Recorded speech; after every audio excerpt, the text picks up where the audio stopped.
There's a smell that tells you before anything else does, a faint metallic bitterness at the back of your throat when you drink from a storage tank that has been sitting too long.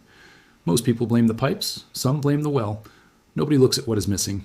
And what is missing has been absent for almost 100 years, removed so quietly from public knowledge that the generation which knew it died without passing it on. What remains is a practice so old, so well documented, so quietly effective that the communities still using it today never bothered to write it down because it was simply obvious. They never imagined anyone would need to be told. In 1910, a municipal sanitation inspector touring farmsteads outside Lancaster, Pennsylvania, wrote something unusual in his field notes. He had tested the cistern water on 14 properties that week. 12 were contaminated with coliform bacteria at levels that should have caused disease. 2 were clean, not better than average, clinically clean. He noted the difference. Between those 2 properties and the 12 others was a single detail he had never been trained to look for. At the bottom of each clean cistern, resting in the silt, was a small dark coin. He tested again at month's end. The 2 coin properties were still clean. He filed his observation, marked it unusual, and moved on. Nobody followed up. The report sat in a county archive in Harrisburg for 63 years before a graduate student cataloging agricultural records stumbled across it in 1973 and had no framework to understand what she was reading. The mechanism behind that observation has a name. It is called the Oligodynamic Effect, first formally described in 1893 by a Swiss botanist named Carl Wilhelm von Nageli at the University of Munich. Nageli was studying why certain algae colonies died when placed in metal containers even after the water was changed. He isolated the cause. Trace quantities of specific metals, silver most powerfully, released ions into water at concentrations barely measurable, yet lethal to single-celled organisms. He documented silver-killing bacteria at under 1 part per billion. That is 1 drop of ink in an Olympic swimming pool, and it still kills. The mechanism works because silver ions carry a positive charge that bonds aggressively to sulfur-containing proteins inside bacterial cell walls, disrupting the membrane, collapsing energy production, shutting down reproduction. The bacterium dies. And here's what almost no one explains correctly. The silver ion is not consumed in this process. It migrates to the next cell and the next. A single coin releases ions that cycle through thousands of bacterial kills before settling back as inert metal at the tank floor. Our tank would take between 500 and 1,200 years to lose meaningful mass.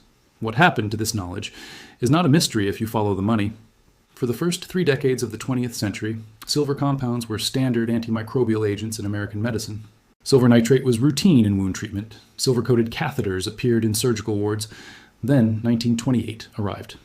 Fleming's discovery of penicillin triggered an industrial transformation that had nothing to do with which treatment worked better and everything to do with which could be owned. Silver is an element. No corporation could patent it. Penicillin and the antibiotic compounds that followed could be manufactured, priced, and sold on subscription. Within 15 years, silver had been written out of medical training. Not disproven, not found harmful, simply defunded and allowed to disappear while an entire generation of physicians graduated without encountering the word oligodynamic in a single lecture. The communities that kept using it were not reading pharmaceutical journals. The Amish settlements in Ohio, Indiana, and Pennsylvania, the Mennonite farms in Virginia and Missouri, none of them stopped because nobody told them to stop. They had no reason to change what worked. When your family's health depends entirely on what you store and maintain yourself, you keep what produces results and discard what does not. Silver produced results. For over 150 uninterrupted years, it did exactly that. Nothing needed to change. The practical application requires almost nothing. A pre-1965 United States dime, quarter, or half dollar contains 90% silver by weight. The coinage. Act of 1965 replaced those coins with copper-nickel alloy containing no silver whatsoever. A change driven by rising silver prices that had made the metal worth more than the face value. Within a decade, ordinary Americans went from carrying functional antimicrobial metal daily to handling base alloy with no biological properties at all. Pre-1965 coins are still available at coin dealers for modest premiums. A single silver quarter, cleaned gently with mild soap to remove surface oils, placed at the bottom of a 55-gallon storage tank, begins releasing ions immediately. Within 72 hours at room temperature, ion concentration reaches equilibrium throughout the water column by natural diffusion. The water is then continuously protected. The tarnish that develops on the coin surface over months is not deterioration. It is silver sulfide forming, as ions bond with trace sulfur compounds, a surface chemistry that continues releasing fresh ions as equilibrium rebalances.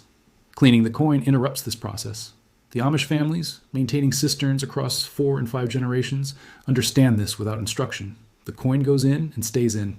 There's a dimension to this story that Secret in Solutions has tracked across multiple research threads, connecting the Amish cistern to one of the most demanding engineering environments ever attempted.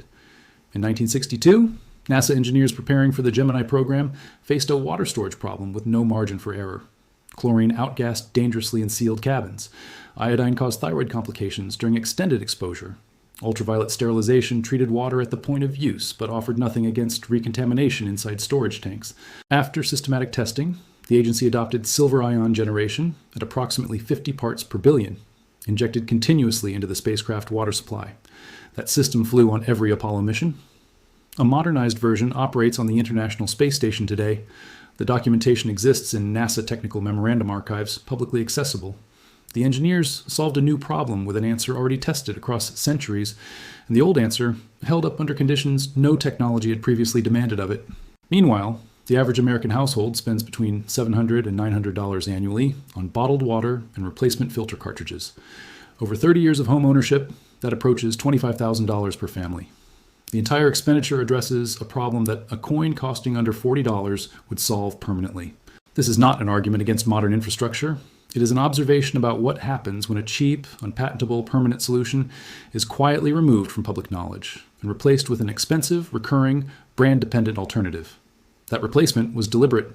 For anyone maintaining a private well, a rainwater system, an emergency storage tank, or any off-grid water supply, the application is direct. One pre-1965 silver half-dollar per 100 gallons of storage capacity. Cleaned once before placement, left permanently undisturbed. No electricity, no replacement schedule, no filters, no recurring cost. The protection that results is not folk medicine. It is documented physics operating on a mechanism von Negley described in peer-reviewed literature in 1893 and NASA engineers independently confirmed in controlled testing 60 years later. The chain connecting those two verifications runs through Amish farmsteads, frontier homesteaders, and Roman aqueduct engineers. It has never been broken. It has only ever been hidden from plain view. Tell us in the comments what water system you are running today and whether you have tried this method. If buried, permanent, practical knowledge is what you came here for, subscribe to Secret in Solutions. The next investigation goes underground into a temperature regulation system used in earthen cellars across Central Europe for over 4 centuries. One that holds stable cool temperatures through summer without any mechanical input. Engineers who studied it in the 1950s called the physics elegant. The families who built the first versions called it common sense. The reason it vanished from modern construction is the same reason everything in this series vanished. Someone found a way to sell you the replacement instead.